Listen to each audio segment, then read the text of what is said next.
I study the link between depression and obesity, so I look at a specific region of the brain that is involved in pleasure, whether it's the lack of pleasure experienced in depression or the pleasurable effect of food.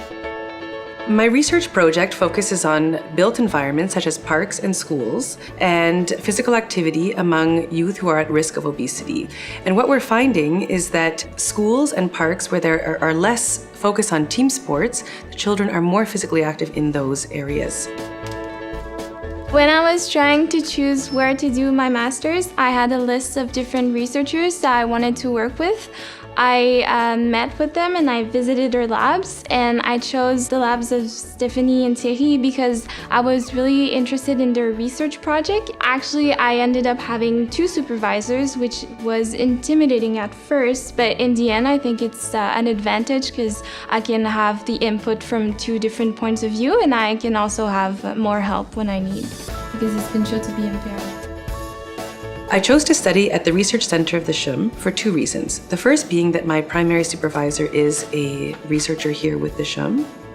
And the second reason is that many of my peers and the faculty from the epidemiology stream at the University of Montreal are here, and so it gives me a lot of opportunity to exchange with both my peers at the master's and PhD level, as well as other faculty that are studying epidemiology at McGill, because I want to do it. It's a very new and modern building. It's very accessible by public transportation. And there is a lot of exchange opportunities between students. For example, there is a scientific day where students can present their research results to a broad range of researchers.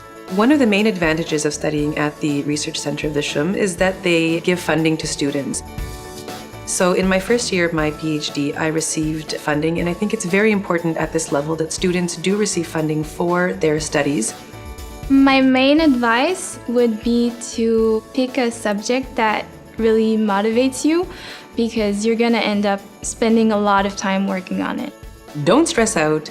You'll be fine. You've made it this far. Work hard. You'll do just fine.